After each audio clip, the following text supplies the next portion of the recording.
Good morning. Good morning, one and all. I welcome you all for the another edition of online anesthesia postgraduate teaching program on Zoom platform, sponsored by Acrola and hosted by Logics. Today we have two important topics. It is often asked in theory exams and clinical exams. The first topic is perioperative arrhythmia management by Dr.Guru Santhiya. The second topic is anesthetic management of patients with pacemakers. My good friend of Dr. Ranjan RV from PIMS, and the session will be coordinated by Dr. Santhiya. This week, we have only 1 hour of teaching program to spare the time for ISC Tamil Nadu academic events. From next week onwards, we will have 2 hours program.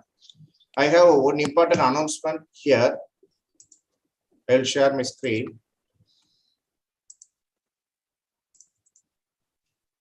So the Institute of Anaesthesiology from Madurai Medical College, they are conducting a DREAM 2022. It is a hands-on workshop on anesthesia machine and circuits and vaporizers. So the 9 to 11, there will be didactic lectures that will be followed by 5 stations.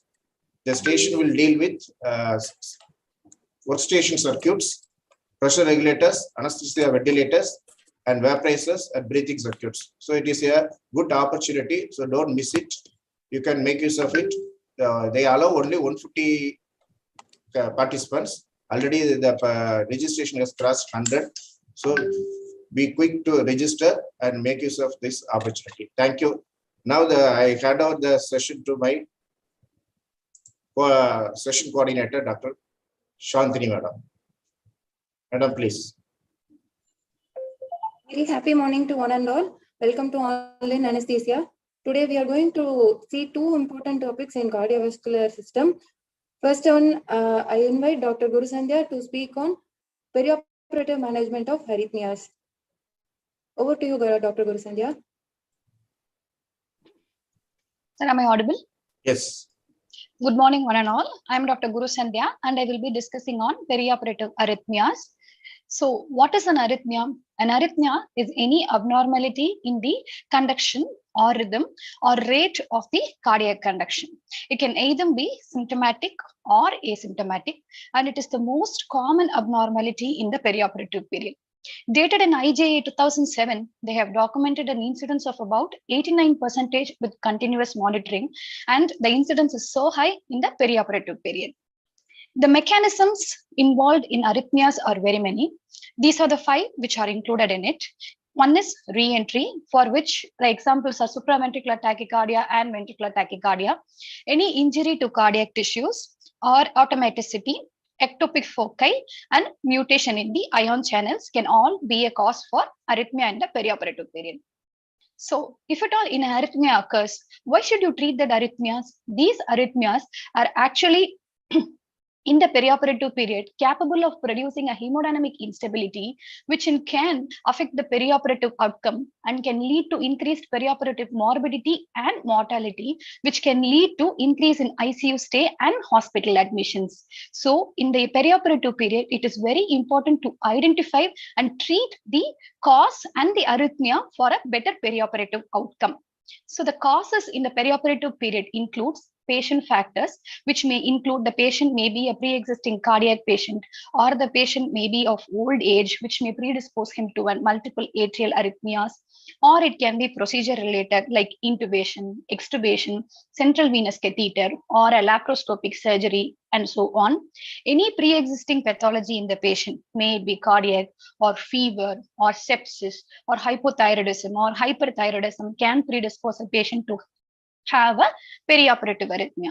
The agents which we use in the perioperative period, like dexmed and phenylephrine causing bradycardia, glycopyrrolate atropine causing tachycardia, and volatile agents causing junctional rhythm, and halothane potentiating the arrhythmogenicity when used along with adrenaline, are all examples of pharmacological agents triggering perioperative arrhythmia. In the perioperative arrhythmias, it is broadly classified into bradyarrhythmias and tachyarrhythmias. Bradyarrhythmia side, there is sinus bradycardia and AV block, and junctional rhythm and bundle branch block. In the tachycardia side, there is a narrow complex and a wide complex rhythm with pulse or without pulse, and pulseless VT and VF. So in bradyarrhythmias, sinus bradycardia, junctional escape rhythm, where the trigger is not from the sinus node, but from the AV node. It can be a junctional rhythm wherein the rate extends from 40 to 60, or accelerated junctional rhythm where the rate can be 60 to 100 per minute. In AV block, it can occur in the perioperative period because of an intrinsic cardiac disease or perioperative myocardial ischemia or any electrolyte abnormalities or increase in vagal tone. In first degree AV block, there is a fixed prolonged conduction defect from the atria to the ventricles. In second degree AV block, it is of two types, type 1 and type 2. In type 1, there is a progressive prolongation of PR interval followed by a dropped beat. In type 2, there is non-coherent drop from a P-wave conducted to a ventricle. In third degree AV block, atria contracts separately and ventricle contracts separately. There is no coherency between the atrium and the ventricles. In the bundle branch block, the right bundle branch block can be as a physiology when we are inserting a pulmonary artery catheter. And these bundle branch block in the perioperative period, usually in the left bundle branch block, usually signify a myocardial ischemia or significant myocardial damage, and it must be sought with an expert consultation as well. So sinus bradycardia is a heart rate less than 60 per minute, never occurring as an isolated variable, and integrated approach is necessary. So perioperative causes for bradycardia are Cushing's reflex, as one can see in an increased intracranial pressure and bradycardia. Oculocardiac reflex, as traction on the extraocular muscles can lead to bradycardia. High spinal blockade because of blockade in the cardiac fibers. Local anesthetic systemic toxicity. Interscalene block and Basholzolish reflex when some procedure is done in the interscalene block in a beach chair position, it can precipitate a profound hypotension and bradycardia in the form of Basholzolish reflex, and that should be kept in mind. And high intrathoracic pressure and any myocardial ischemia in the perioperative period can present as a bundle branch block. Hypothermia, hypoxia, especially hypoxia in a neonate, or an endotracheal intubation without an anticholinergic agent in a neonate can precipitate a bradyarrhythmia. And electrolyte abnormalities like hypokalemia and hyperkalemia can lead to perioperative bradyarrhythmias. From here on, we will see each and every of this rhythm in an example basis. So this is a 58-year-old male posted for laparoscopic cholecystectomy. Upon infusion of carbon dioxide, he developed this rhythm. So each P wave is followed by a QRS complex. So it's a sinus bradycardia because the rate is somewhere around 55. So how do you treat this? You treat the cause. You ask the surgeon to deflate the abdomen if the bradycardia is like still prolonging and becoming less than 40 or so. Deflating the abdomen would treat the cause because it is because of an intense peritoneal stretch from a vagal stimulus. So if at all it doesn't treat, then treat it with atropine. If the same bradycardia has occurred in case of a spinal anesthesia, say the pulse rate is around 50 per minute and the BP is around 90/50. So it is better to treat with atropine or ephedrine 6 mg bolus, depending upon the clinical situation. If the patient is on beta blocker, any heart rate less than 50 is taken as the bradycardia.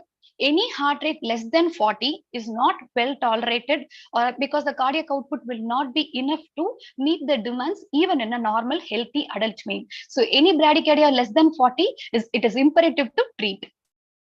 So this is another such example.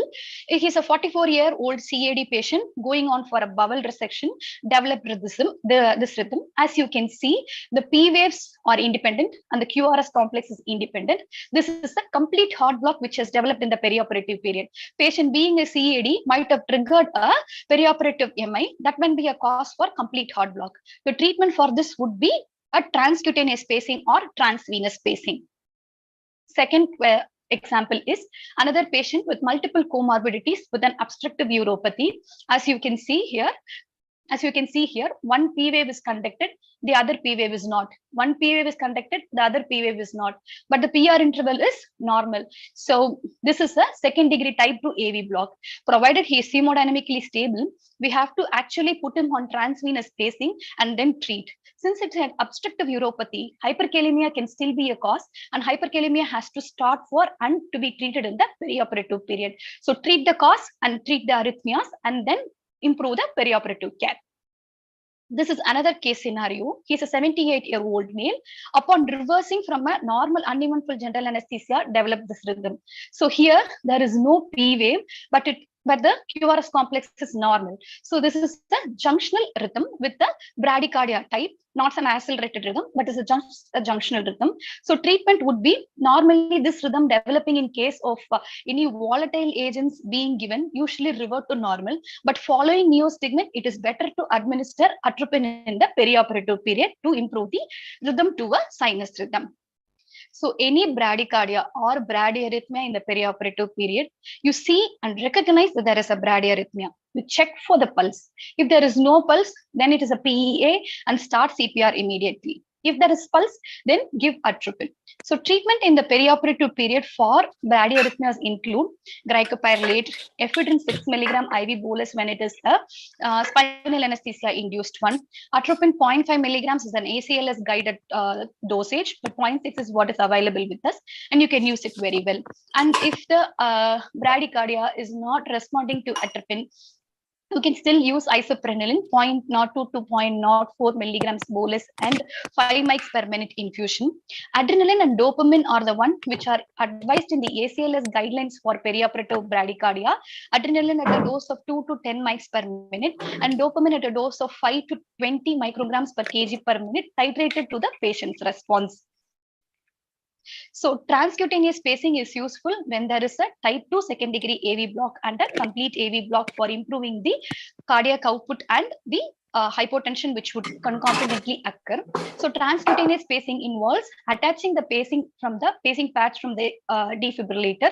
It can be either an anterior approach or an anteroposterior approach. Both have shown efficacy, and you have to set the defibrillator to a pacer mode.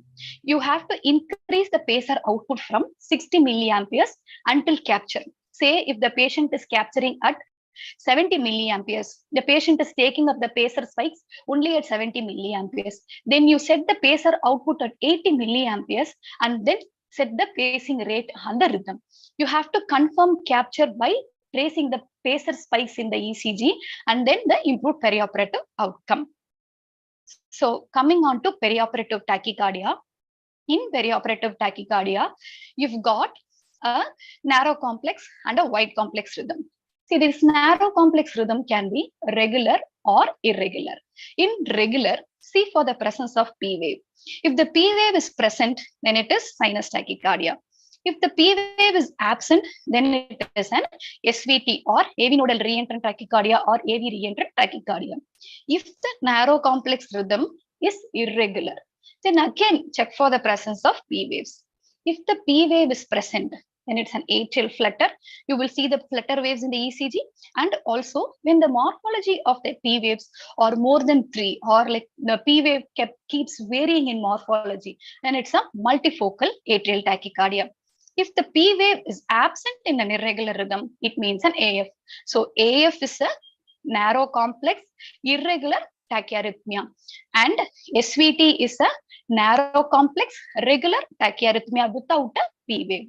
In wide complex tachyarrhythmia, it can be regular or irregular.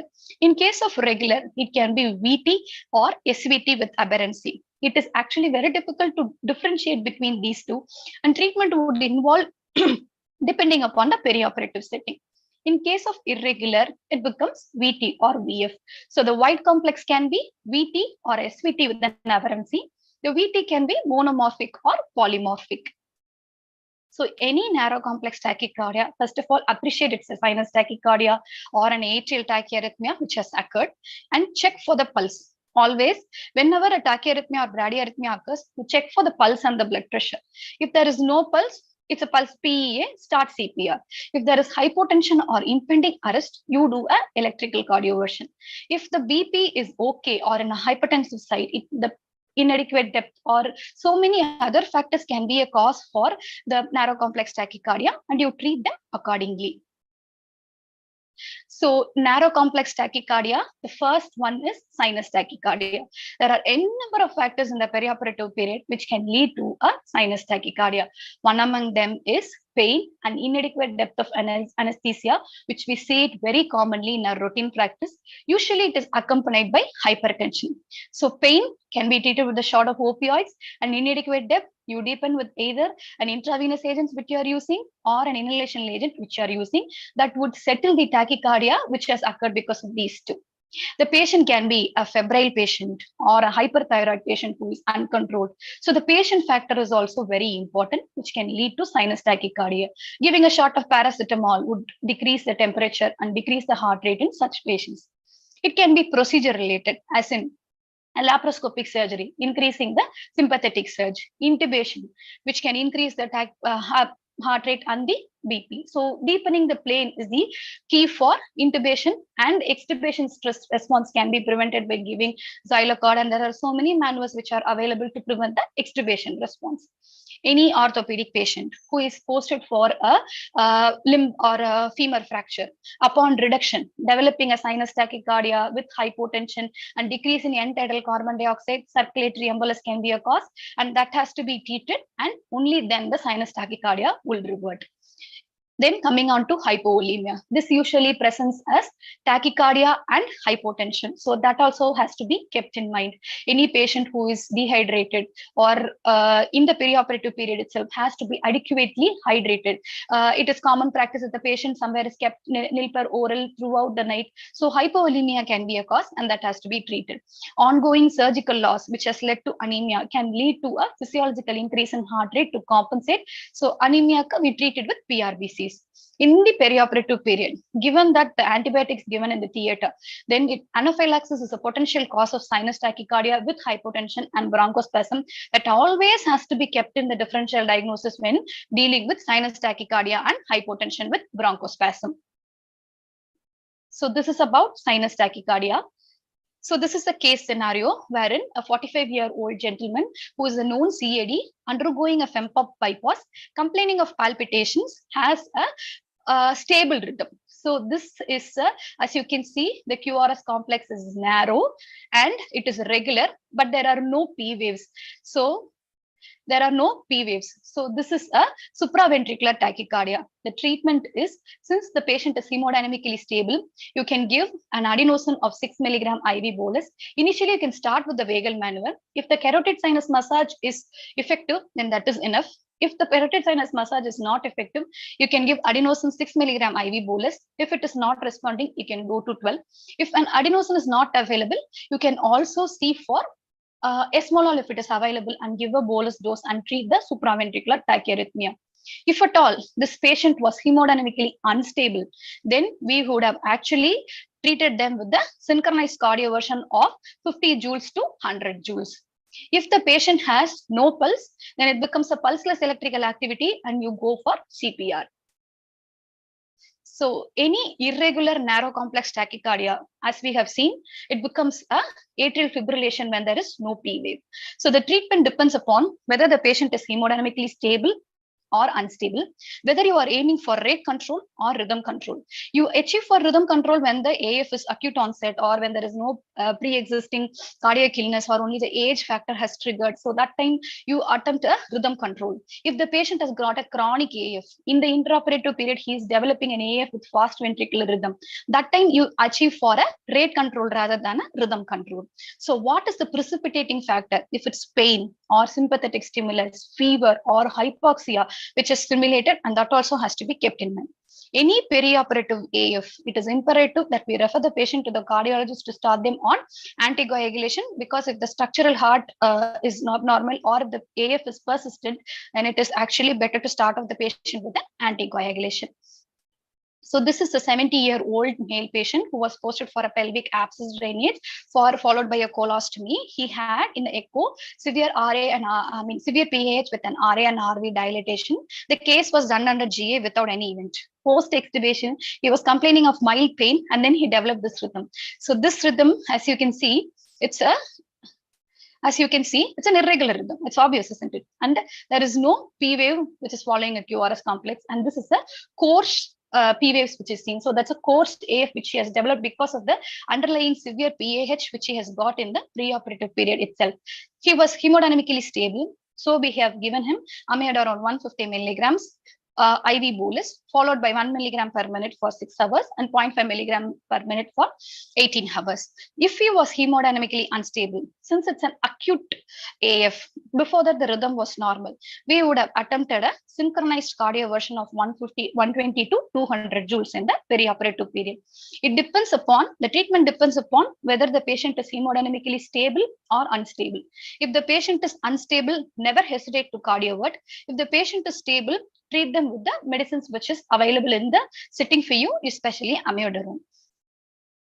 You can also aim for rate control if the patient has got a preoperative AF using a beta blocker or a calcium channel blocker in the perioperative period, say metoprolol or esmolol bolus followed by metoprolol, whichever is available, or verapamil and diltiazem in the patient who has a pre-existing AF.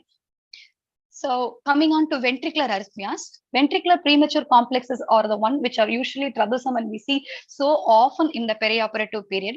It can be either a pure ventricular premature complex, as in this case, as it is actually accompanied by a QRS complex followed by a compensatory pause, as you can see, because the ventricle has a effective refractory period and there has to be a compensatory pause for adapting to the ventricular premature complex.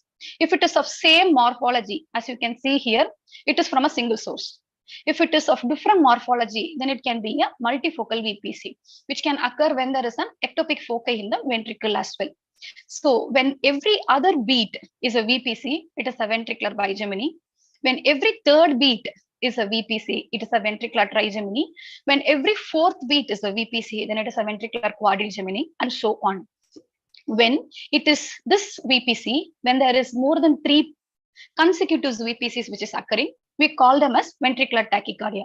When it is not sustained, that is when the 3 VPCs continuously occurring together in a rhythm strip occurs only for less than 30 seconds, it is called non-sustained VT. If it is sustained for more than 30 seconds, then it is called sustained VT. In case of ventricular premature complexes, this can be because of any electrolyte abnormality or can be a physiological response to a sympathetic stimulation. This usually commonly occurs in pregnancy, also in the perioperative period, which you can see like in the monitor. They'll just have 1 VPC, then take off. This can be because of hypokalemia, hypomagnesemia, or define an intrinsic heart problem also.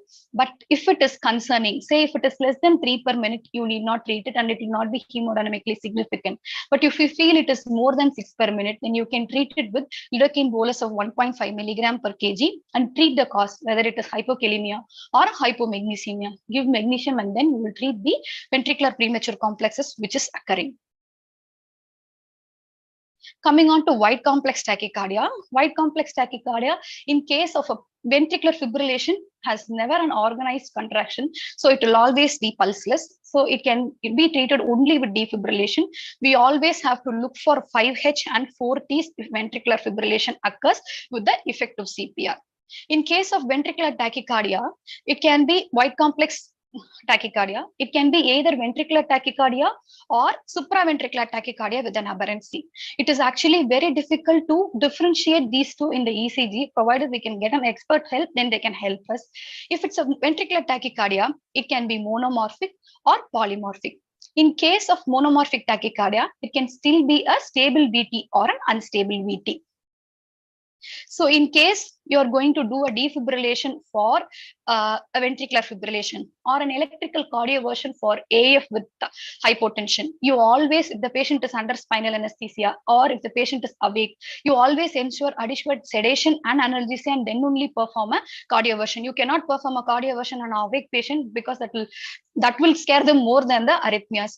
You have to press the synchronize button whenever it is necessary for AF, SVT or SVT with hypotension, AF with hypotension. You always have to press the synchronize button. In case of defibrillation, you should ensure that you're switching off the synchronize button and then only giving the shock. This is another such example. a 23-year-old female posted for laparoscopic umbilical hernia repair. On giving ondansetron 4 milligrams, she developed this rhythm and he's a hemodynamically stable one. So this is classically a R on T phenomenon, which you can see here. This occurs because the patient might have got a QTC prolongation in the perioperative period, and you might have given a drug which prolongs the QTC interval. So in the ECG, you always have to look for if the patient has got a cardiac disease, or if the patient has intrinsically got a QTC prolongation, any autonomic neuropathy. Always look for the QTC interval and avoid the drugs which can precipitate a QT R on T phenomenon in the perioperative period. One such is what we are commonly and routinely using is ondansetron. We may not know what has caused, but ondansetron might have caused the R on T phenomenon. So the treatment is simple: give magnesium, and it is unstable, shock them. That's all. So magnesium 2 gram IV bolus is what is the treatment of torsitis pointus or polymorphic ventricular tachycardia. And then if it is unstable, you go for CPR. I mean, without pulse, go for CPR. So this we have received from Dr. Praveen from Royal Care to discuss this case. So this is, as you can see in the monitor, I don't know if I'm clear, just wait a second. So this is a regular complex wide complex tachycardia. As you can see, there is no P wave. So it's a wide complex regular tachycardia. So it's a ventricular tachycardia, and it is also monomorphic. And the monitor says it is actually, the patient is actually stable. Now we have to look for if the patient has got any signs of hypotension or shock. This may be from a previous reading as well. So we have to see if the patient has got signs of shock or hypotension or altered mental status. If it is not, it is purely stable VT, then you can treat with the procainamide 20 to 50 milligrams per minute, up to maximum dose of 17 milligram per kg. And I have never personally seen procainamide also. So you can treat it with amiodarone 150 milligrams IV bolus, followed by 1 milligram per kg, 1 milligram per minute infusion for 6 hours, followed by 0.5 milligram per kg infusion for 18 hours. You can also use sotalol, but personally, I have used only amiodarone for such cases. If it is becoming unstable, then you can think of shocking them, and then you actually have to look for the precipitating cause in VT. Say if the patient has got any pre-existing comorbid illness, or what has precipitated this VT, whether it's hyperkalemia or any other electrolyte abnormalities which has precipitated. You have to see the cause, treat the cause, in the interim, treat this arrhythmia also. And any perioperative arrhythmias, you ensure adequate oxygenation. You assess the airway, whether the patient is able to maintain the airway, because if they are becoming unstable, they may become drowsy, irritable, or altered mental status that can lead to airway compromise as well. You see for the ventilatory parameters if the patient is under general anesthesia. See if there is any hypercarbia which is precipitating any sympathetic surge and then triggering the arrhythmias. So we always look for the ventilatory parameters also. Circulatory reassessment is of utmost importance in any perioperative arrhythmias, because if you see, initially the patient may be with an SVT unstable, and later on the patient may progress from SVT with hypotension. Later on the patient may have SVT with no pulse. So reassessing at a frequent period of interval, say 3 minutes, is of utmost importance in a perioperative arrhythmia. You always ensure there is pulse. And only you can treat the patient, because the treatment entirely differs from stable, unstable, and without pulse. So circulatory reassessment is of utmost importance. You have to recognize the crisis first to treat the crisis. Assess the clinical situation and the potential cause. Without treating this cause, it is of no use to treat the arrhythmia alone. That has to be kept in mind. Ensure adequate oxygenation, because oxygen is life. You treat the cause and treat the arrhythmia, that will lead to improved perioperative care. What I have learned over the years is, what the brain does not know, the eye does not see. This case is once in a lifetime case, which I will never forget in my life, which I have encountered in a postgraduate period. This case is a 75-year-old male who is a known COPD. And he has, actually, I was quite smart enough to take this patient open cholecystectomy under epidural anesthesia.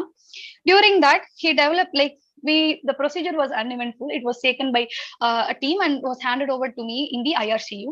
And I gave an epidural bolus, and the patient had hypotension. Intraoperatively, they had managed the hypotension with a noradrenaline infusion. Postoperatively, I had given an infusion, epidural bolus of just 0.065% bupivacaine, and the patient developed hypotension. I was smart enough to recognize the hypotension, but then I gave ephedrine 6 milligrams IV bolus. The patient became still hypotensive again, developing this rhythm. So I did not know what this rhythm was. And I actually took the 12-lead ECG and ran to a cardiologist to find out what it was. He said it's a multifocal atrial tachycardia. See, the P wave morphology keeps varying. Every QRS complex will be actually preceded by a P wave, but the P wave morphology will keep changing. Let me go to lead 2. So the P wave morphology will keep changing, as you can see everywhere. So it's a multifocal atrial tachycardia, which I did not know. It is a narrow complex. It is an irregular tachycardia. So you have to cardiovert him with 122 joules to 200 joules. So this case, I did not know. So my eye did not see that I should not have given a sympathomimetic in a COPD patient who is having a severe, actually he had symptoms of acute COPD exacerbation as well. So in that case, if you give a sympathomimetic which is going to aggravate his symptoms, then they may land up in an atrial arrhythmia. So the treatment of choice would have been a noradrenaline infusion or a phenylephrine bolus followed by a norepinephrine infusion. The key is whenever you give a sympathomimetic or you put a COPD patient to a sympathetic drive, they may actually go from various ranges of atrial arrhythmias, from multifocal atrial tachycardia, atrial flutter to atrial fibrillation. So this has to be kept in mind, and you have to read extensively before you are taking up a case, because we were smart enough to take the case under epidural because we wanted to avoid general anesthesia in that patient.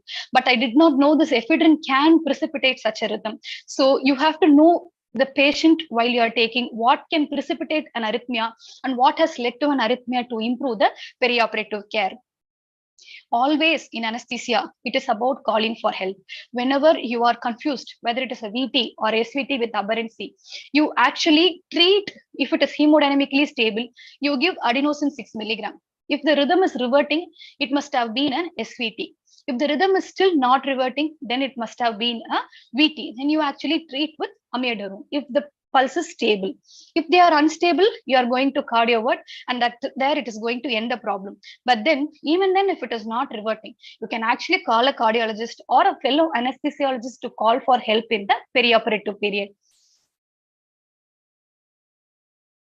Thank you. Thank you, Dr. Guru Santhiya. It was indeed a very excellent presentation, very basic for every PGs to be to get understood. And we have a couple of doubts. One doubt is, I see junctional and atrial ectopic more commonly in spinal anesthesia in a previously normal person. Is there any specific cause for it? No, usually atrial ectopics are not that symptomatic as well. They can be physiological or concerning, then we can treat. If not, we can let it alone and it will resolve on its own. Junctional rhythm, we can always treat with atropine if it's hemodynamically concerned. Okay, thank you. The next doubt is, before cardioversion for AF, should we rule out any thrombus in echo? Yeah, if the patient has got acute AF, say less than 48 hours, and if the patient was known to have an AF before, only developing in the perioperative period, then we can cardiovert. If the AF is more than 48 hours duration, or if the patient is known case of AF, then we can only aim for rate control or not rhythm control. You need not, like, we aim for rhythm control only when we cardiovert, we are aiming for rhythm control. We need not aim for rhythm control in a chronic AF or a persistent AF which has developed into a AF with fast ventricular rhythm. What we aim for in the perioperative period is only rate control, which can be achieved by a beta blocker or a calcium channel blocker. You need not, we have to look for, even if the cardiologist is going to attempt for a cardioversion, they will put the patient 3 weeks on anticoagulation and then only cardiovert for a rate control, never in the perioperative setting. You have to determine whether you are aiming for rate control or rhythm control.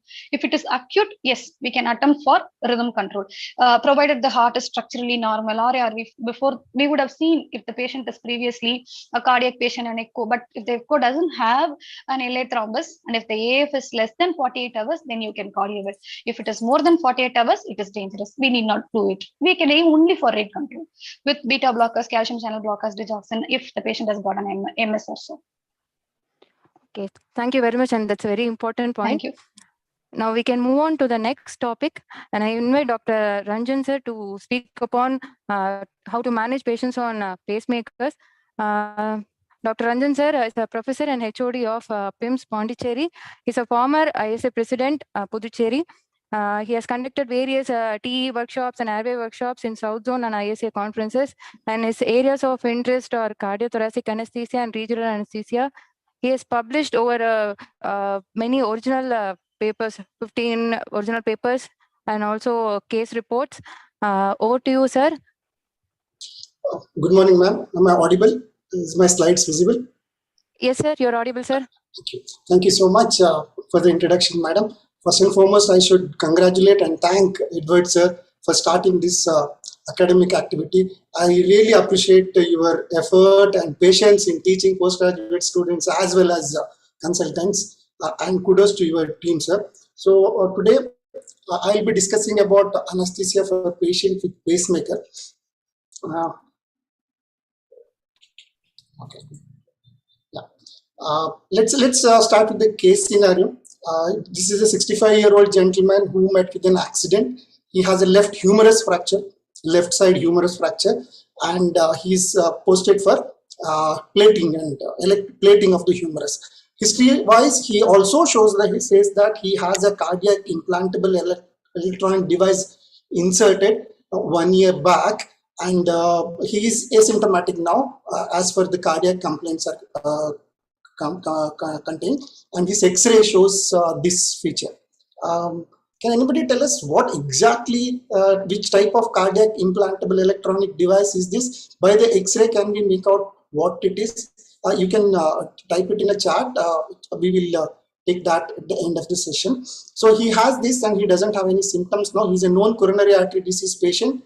His ejection fraction is around 40%, moderate LV dysfunction. He's a diabetic and hypertensive. Now he is posted for elective procedure.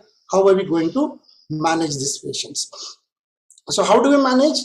This article will tell you almost 100% how to manage a patient who has got a cardiac implantable electronic devices. It is an ASA task force recommendation to manage these patients. My talk is mainly taken from this article as well as some of the British journal as well as Indian journal articles. So let's see what is CID. Cardiac implantable electronic devices. There are two types mainly. One is a permanent pacemaker. Another one is automated implantable cardioverter defibrillator. Now a new one which is added, which is known as CRTD device, nothing but a cardiac resynchronization device. What exactly is these things? Let's see. Pacemaker, permanent pacemaker, it has mainly two things. One, pulse generator. It houses the battery, a small computer which generate electric potentials or action potential or pulse potential which are carried through these leads. Depending upon the type of lead, the permanent pacemakers are divided into three types. A single chamber pacemaker where the lead either is in the atria, right atrium, or in the right ventricle. A dual chamber is where you have a lead both in the right atrium as well as the right ventricle. The third one, the newer one, is a biventricular pacemaker which has got lead in the right atrium, one lead in the right atrium, one lead in the right ventricle. The third lead in the coronary sinus and enters, activates the myocardium of the left ventricle. So this is basically known as CRTD devices, chronic synchronization devices, right?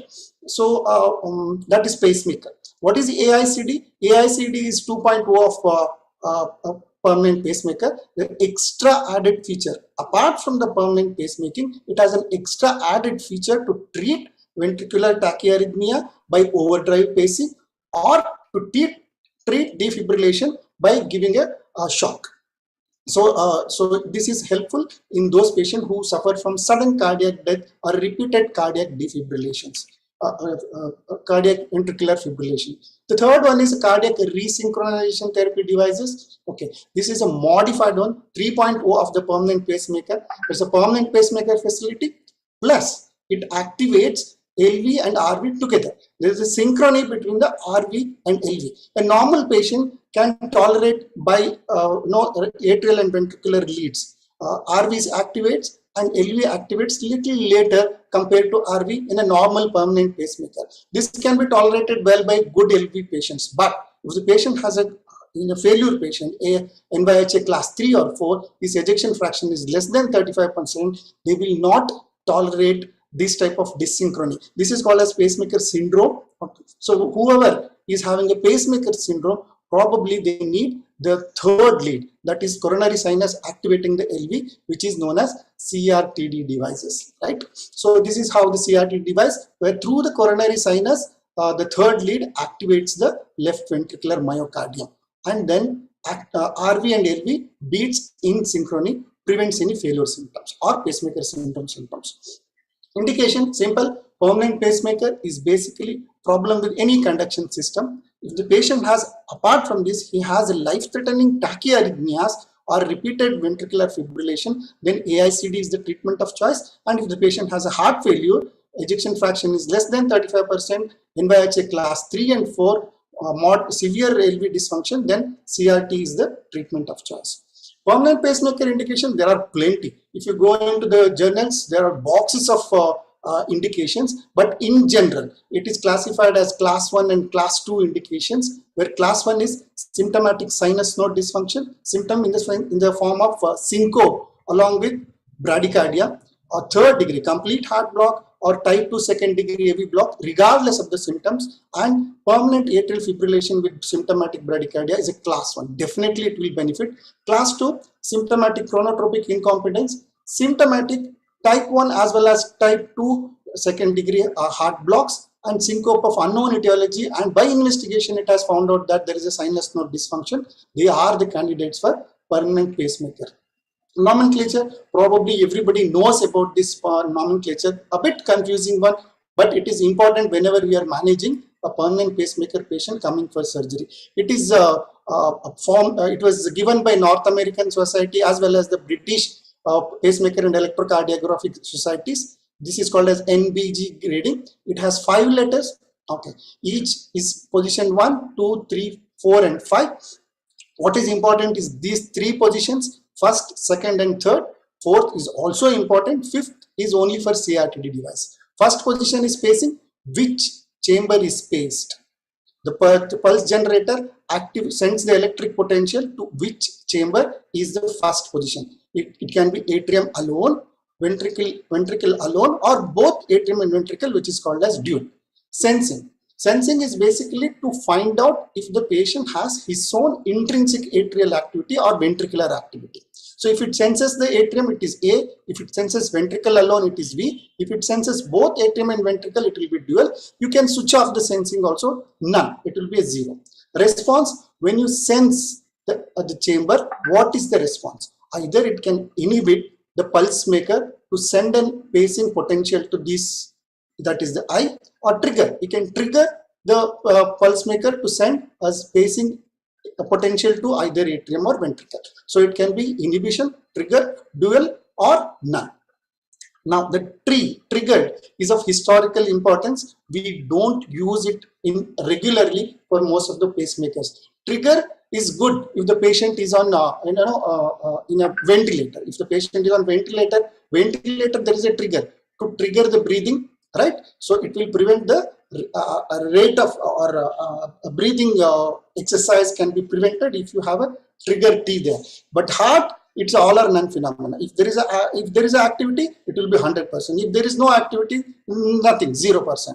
There is no 10% heartbeat, 30% heartbeat, or 50% heartbeat. So triggered is almost historical importance. We are not using it. Very rarely VAT is used, that is ventricle is spaced after sensing the atrium, which is triggered. Let's take an example of AFib, atrial fibrillation. Patient has atrial activity of 150, whereas ventricle activity is only 30 or 40. In spite of medical treatment, you are not able to manage this ventricular bradycardia. Then atrium is sensed, trigger the ventricle to get a heart rate of around 70 to 80. This is the only indications for T, otherwise we don't use it. Right? The fourth and the fifth, I'll come back to you later. So with a lot of permutation combination is possible in this, right? AAI or AA0 VVI, DDD, so many combinations is possible. So in grossly we can divide the disease into sinus node dysfunction or a AV block, and so many diseases can be under these headings. So all these headings, you have different modes, and you can see that all the disease, one common thing is DDD. So DDD is like an amiodarone. When not everything fails, right? Amiodarone, medical management of arrhythmia, amiodarone comes into picture. You can say that amiodarone is the mother of all arrhythmic drugs. Similarly, DDD is the mother of all pacemaker modes. Then why don't we use DDD? So DDD problem is it consumes a lot of energy. Unnecessarily, it will stimulate atrium and ventricle when it is not required. For example, if it is an SA node disease, what you need to do is just to activate the atrium. You need not activate the ventricle, right? So if you put the DDD, unnecessarily it might activate the DDD. So that is why we don't use DDD as a first line of management. Try with other management, then we go back to DDD. Apart from just setting the mode, that is not enough. You need to do all other setting also. Like in a ventilator, you just don't put SIMV and come back, right? You will set inspiration time, expiration time, that is IE ratio. You will set how much pressure support to be given, how much tidal volume to be given. So many things you will set apart from putting the patient on modes. Similarly, when you put the patient on pacemaker, you are apart from putting the patient on modes, you are also supposed to set the rate, minimum rate, maximum rate, duration, that is QRS duration, PVF duration, PR interval, RP interval. So many durations will be there in the pacemaker which needs to be put. How much voltage output, refractory periods, PR interval, all these things should be put. Hysteresis is basically to prevent any dysynchrony between the RV and LV. That also needs to be put in the program. I will not go into the detail of it. I'll give you a few examples about the modes. One of the mode as an anesthesiologist we should know is this asynchronous spacing mode. Whenever we put the patient pacemaker who comes for a surgery and he has got a chance of electromagnetic interference or cautery interference with our pulse maker, we go back to asynchronous spacing mode, either by putting a magnet or by using a reprogramming device. So the moment, these are the asynchronous spacing modes which will be available: AOO, VOO or DOO, depending upon what the patient is on. Okay, they are basically nothing but in a ventilator like a controlled mechanical ventilation. Like, right, in a controlled mechanical ventilation, you set a rate of 12. Whether patient is taking breath or not, it doesn't matter. It will be giving 12 rates per minute. Right. Similarly, asynchronous spacing. Here, it will not sense any of the patient internal activity. It will not sense any of the cautery. It will not send any of the myopotential activity. It will just give whatever rate you have set. Right. So the one good example is here. I'm giving you VOO. Always pacemaker potentials or spikes will be seen in the ECG. Right. So this is one simple example. We have put the patient on VOO. You can see this is the pacing spike which comes which activates the ventricle and produces QRS wave. This is patient's native, his own QRS activity. You can see at a fixed rate, our pacemaker is activating the ventricle. It doesn't take into consideration whether patient has got his own activity or whether it has got an ectopic bit. So it will keep on giving the ventricular rates. The only problem is like this R-arm-T phenomena. Dr. Guru just spoke about R-arm-T phenomena which can initiate ventricular tachycardias and fibrillation. We should be careful. So this is the drawback of this VOO or AOO. Right. So the other which one we should be aware of is AAI. As I told you, first letter is the chamber which is spaced, second is the chamber which is sensed, and after sensing, what is the response is the third letter. Here the atrium is spaced, atrium is sensed, and if there is an atrial activity, it inhibits the pacemaker to send any electrical activity to the chamber to be paced. Right. So this is the most common one which is used for sinus node dysfunction. When AV conduction is intact, we use AAI mode. I'll give you an example. Here you can see it is in AAI. Okay. Here the atrium is spaced. After you will set PP duration. That value will be added to your pacemaker. If the time interval is prolonged, that will be sensed and there is no activity. So the pacemaker will send an electrical impulse to the atrium and there will be a pacing response. Next, within a particular time, there is a native activity, right? So there is a native activity. So A is sensed. What will do? It will inhibit the pacemaker to send any electrical impulse so that the patient's native activity will be continued. The other one is VVI. Whenever you have a AV nodal dysfunction, we put the patient on VVI or DDD. So this is what it is. The same way, ventricle is phased, ventricle is sensed. Response, if there is a ventricular activity, it inhibits the pacemaker to send any electrical potential or myocardial potential into LV, RV, any ventricle. So here you can see there is no electrical activity. It is sensed, so it allows the pacemaker to send. The next one, again, there is no electrical activity, so it is sensed and that allows the pacemaker to send the electrical activity. Here you can see the patient has got a native ventricular activity that is sensed, so that inhibits the pacemaker to send any electrical activity so that the native activity is continued. Again, the same pacemaker is doing it, right? So the most commonly used one when we don't have any option is the DDD. Okay, so this is the most commonly used whenever a patient has got a complete heart block or myocardial infarctions, and DDD is used. DDD helps in synchrony between the atrium and the ventricle. Okay, there are 4 different rhythm can be obtained with the DDD. That is, I will show with an example. Okay, so the first one. Here is a good example of DDD. Here you can see atrial activity is there. So atrial activity is sensed. It will not send electrical potential to the atrium. But after a certain PR interval, there is no ventricular activity that is sensed. So it will send an impulse to the pulse generator, but will send an electrical potential to the RV. So there will be spike. So this is A sensed, V paced. The next one, here you can see both atrial and ventricular activity is not there, which is sensed. So both atrial activity and the ventricular activity is by the pulse generator. So A is paced, V is paced. The third one, here there was no atrial activity, so A is paced, but it senses the ventricle. There is a native ventricular activity, so it inhibits the pacemaker. So this is A paced, V sensed. The last one, both atrium and ventricular native activities there, both are sensed. A sensed, V sensed. So no electrical activity from the pulse generator. Native activity of the atrium and ventricular is continued. So these are the 4 things which can be obtained from DDD. Fourth letter is the rate modulation. So rate modulation, how I explain? It is like your smart watch. Nowadays, everybody is using the smart watch, right? You use a smart watch, it will tell you what is your exercise strength, whether you are running or whether you are taking rest. When you run, how much is your heart rate, how much is energy consumption. All these smart watches will detect. The same thing is adopted in your pacemaker generator, where it finds out.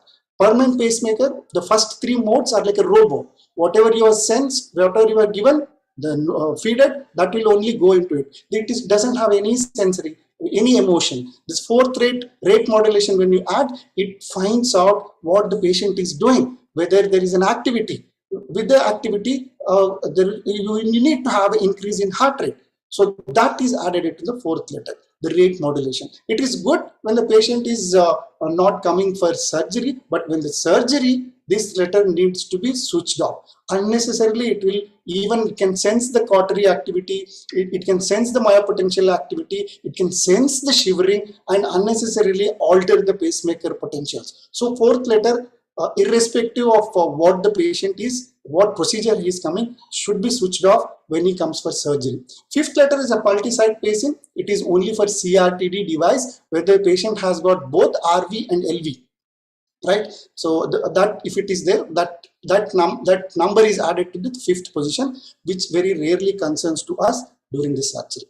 Now coming to the perioperative management, why are we so much worried about the pacemaker? This is 2016 data, Indian data, which says that around 37,000 cardiac device implantation took place during that year in 2016. Imagine, we are 6 years after this, probably the number would have gone 6 times. Around 2.5 to 3 lakhs patients will be receiving 37,000 around 3 lakh patients will be receiving CID devices, out of which 80% are permanent pacemaker, 15 are ICDs, and 5% are CRTDs. Now, all these patients will start coming to your OT with some other non-cardiac surgery. You should be ready, right? So, pre-op evaluation, of course, you need to know about the pacemaker, but more than the pacemaker, you should know why this pacemaker is inserted to this patient. There must be some problem. Okay, it may be a post-MI, or it may be Hawkins, or it may be congenital heart disease, or so many things. So all these things to be assessed. His associated disease like hypertension, diabetes, severity, current functional status, medication. Basically, you should follow ACC/AHA guidelines for a cardiac patient coming for a non-cardiac surgery in pre-op evaluation apart from your pacemaker. In pacemaker, how do you do? Device evaluation, establishing whether the patient has got any device, defining the type of device, and determining whether this patient is dependent on this device.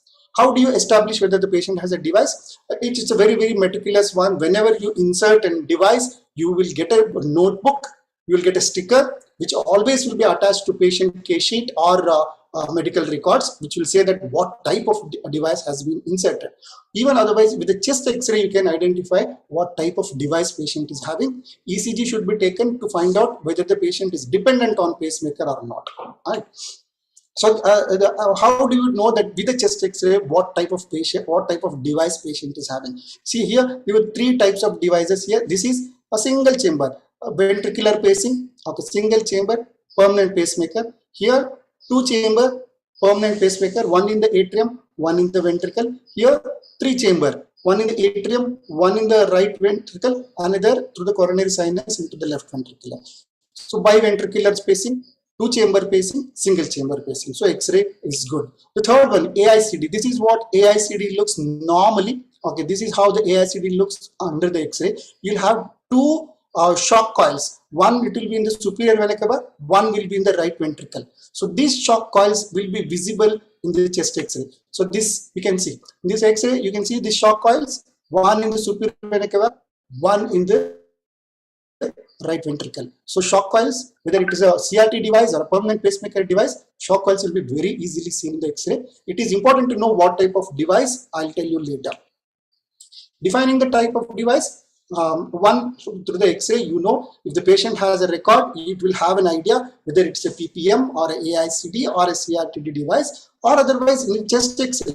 Even in the chest X-ray, good X-ray, digital X-ray will tell you the manufacturer company logo, as well as there will be a unique number, like an Aadhaar card number, it will be there in that, which is unique to it. And you can, once the company logo is found out, you can call the company and give the number. They will give you the details of the patient. Detailed device interrogation can be done even patient from far away from the patient area. Third and the important one, to determine whether the patient is heart rate device dependent.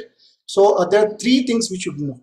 Why this pacemaker was put. If the patient had a symptomatic bradyarrhythmia, that is syncope associated with bradyarrhythmia, that indicates patient is a pacemaker dependent. Or if you had a successful AV node ablation, once it is done, this is a permanent. AV node ablation is done, then he is dependent on CIED. The third, when you take an X-ray, and if you see that more than 80% of the electrical activity is from the pacemaker, that means he is dependent on pacemaker. This is very, very important to understand. Remember this point. Device interrogation. How do we do the device interrogation? As the Heart Rate Rhythm Society recommends, if it's a permanent pacemaker, every 12 months you need to do the device interrogation. If it is AICD, 6 months, CRT 3 to 6 months. How do you do? It is a big one. Instrument is a big one. The mouse pad is put over the patient's scar or where the permanent pacemaker is situated. And that will assess the device interrogation will be done. Is my slides moving, madam? I just wanted to know. Shalini, madam, is it? Yes, sir. Your slides are ready, sir. Yeah, yeah. Okay, okay. Thank you. So this is the. So this is the machine which will interrogate. Device interrogation. You put the patient. It will take 5 to 10 minutes. So it will tell you about the remaining battery activity.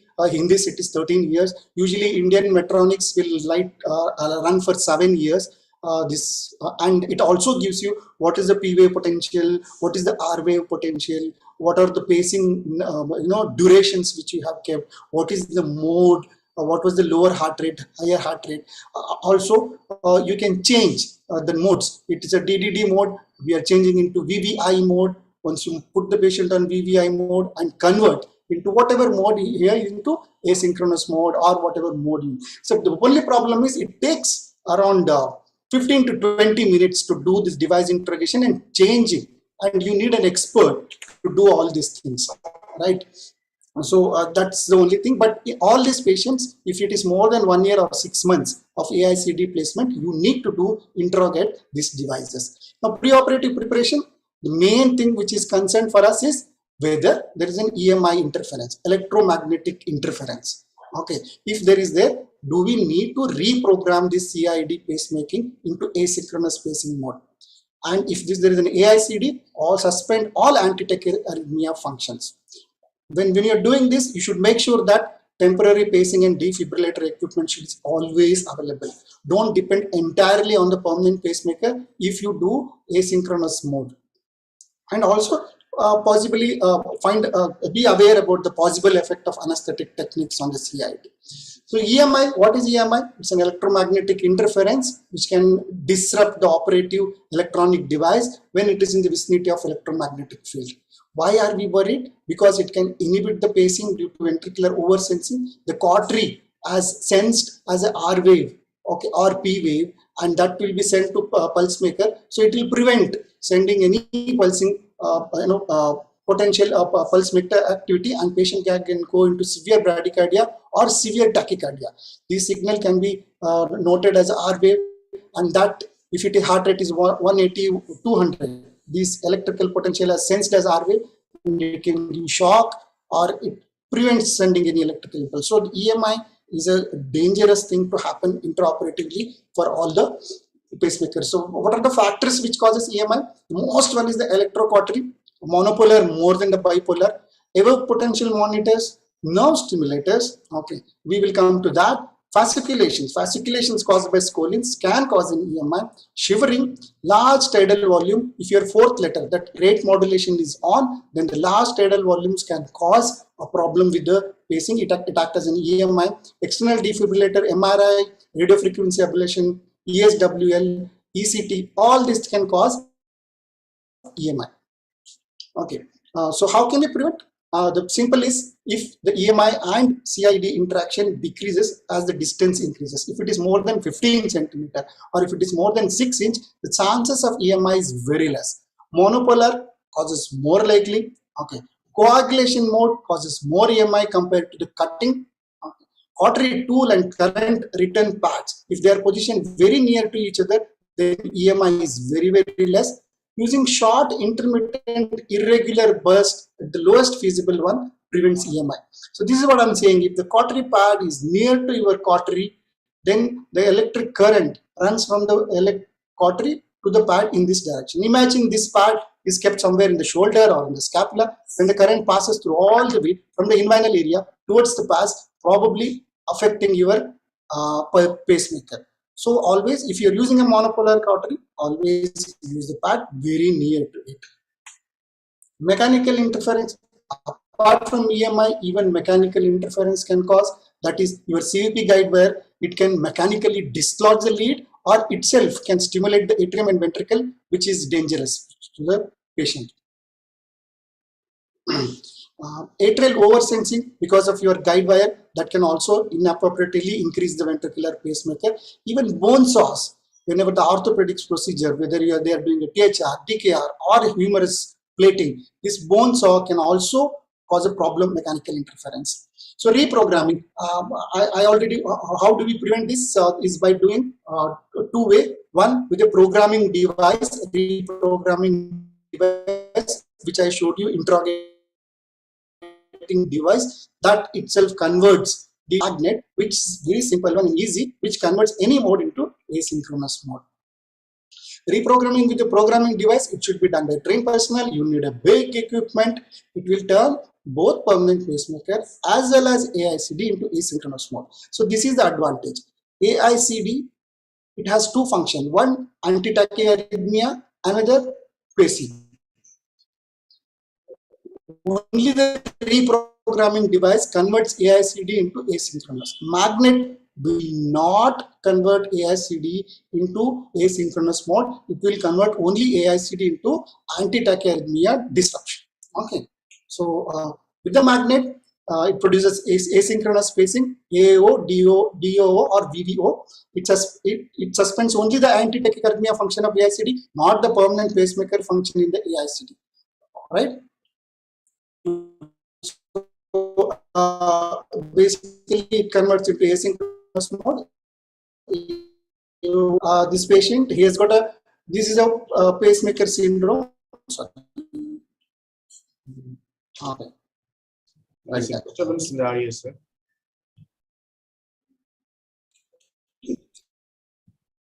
Ranjan, sir, there is a disturbance in the audio. Sir? There is a disturbance in the audio. So you can switch off your video. And Okay, sir. Okay. Yes, sir. Yes. 1 minute.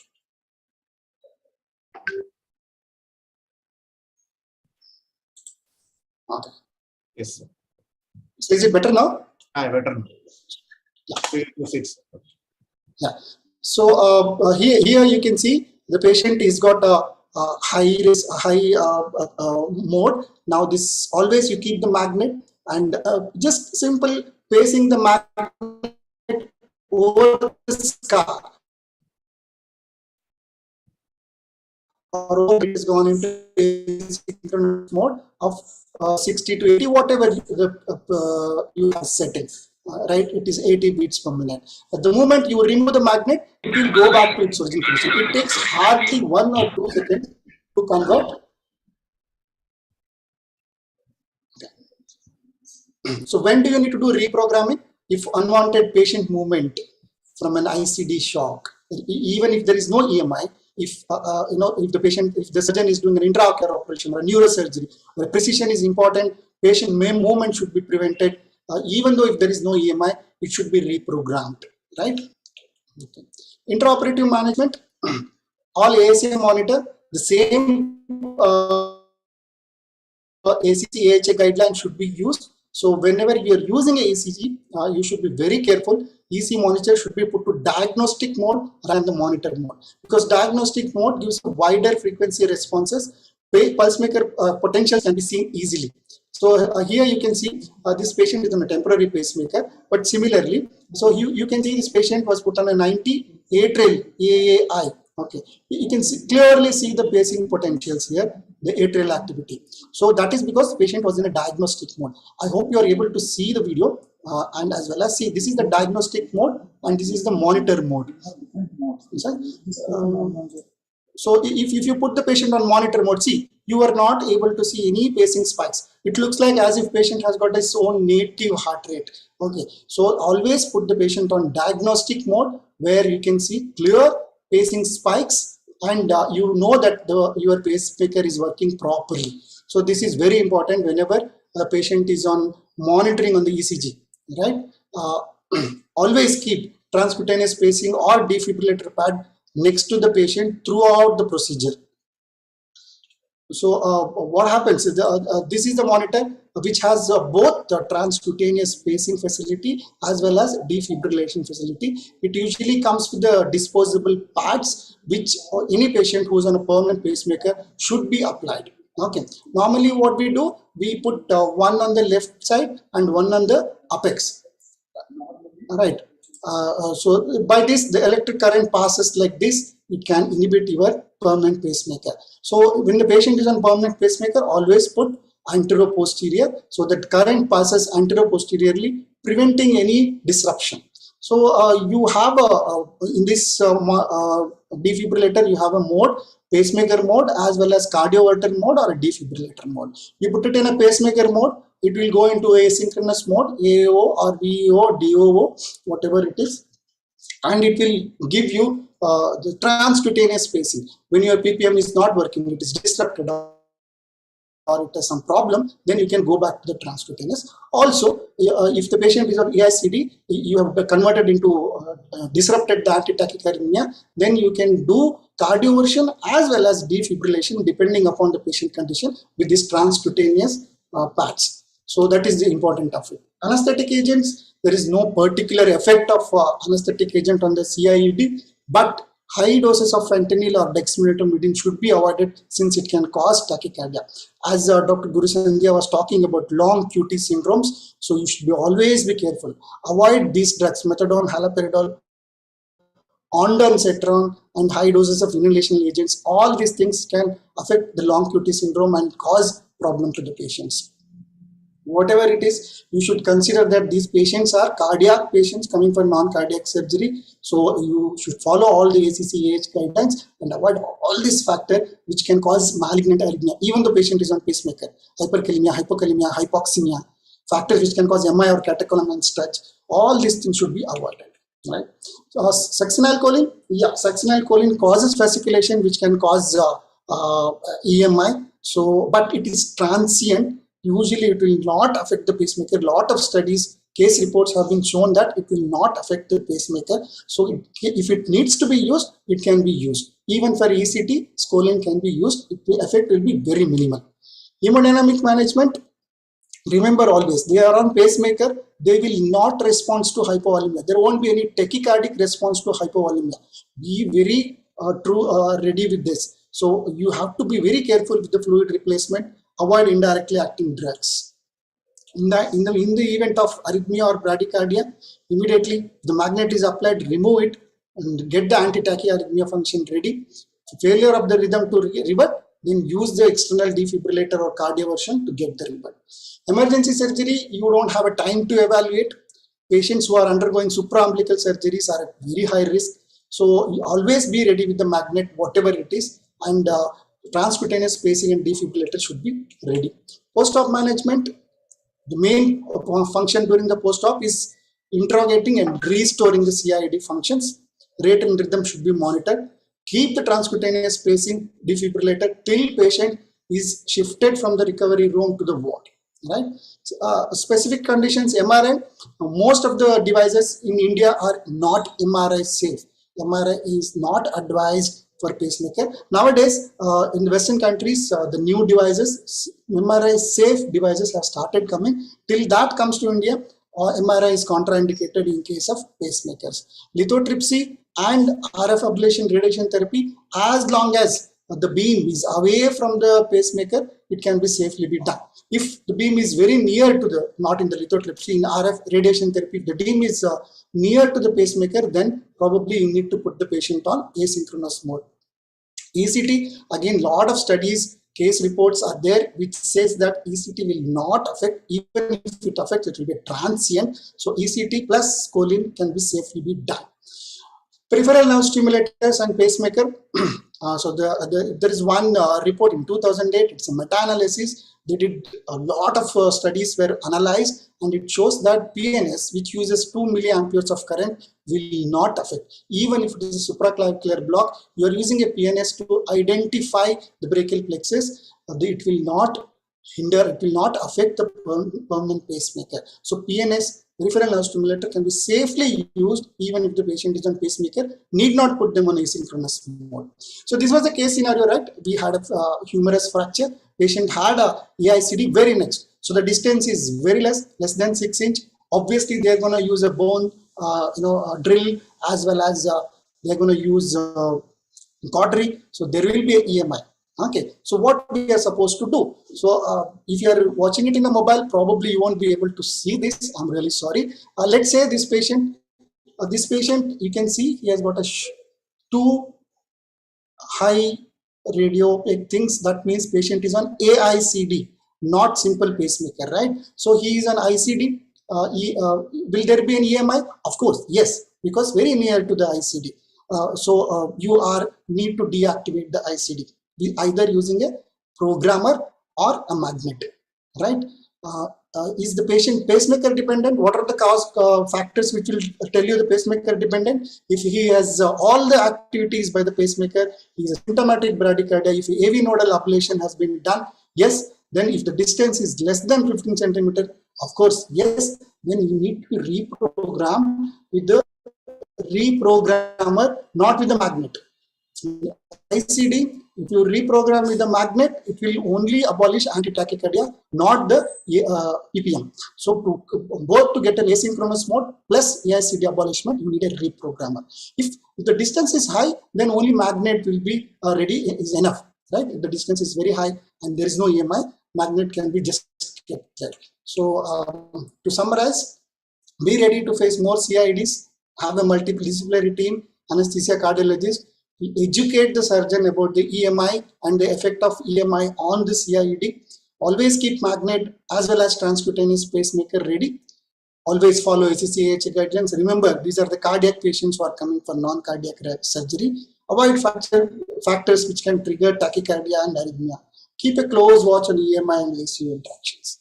Thank you so much. Thank you, sir, for your wonderful presentation. Santhiya madam, there is no questions in the chat box, I think. Santhiya madam? Sir, no doubt, sir, in the chat box. Okay, today both topics were very tough topics, but it was very well and explained by the two speakers, that is Ranjan and Guru Santhiya. They have made this topic very easy to understand for the postgraduates. So with that, we come to the end of this program. I thank Ranjan sir and Guru Santhiya for their excellent presentation. The next week, the program will be 2 hours. Interesting ASCII based questions will be explained in the next meeting. So don't miss it. Thank you, one and all. So, thank you, sir. Thank you, sir. Shilpa, we can finish. With that, we can wind up this session. Thank you, one and all. Thank you.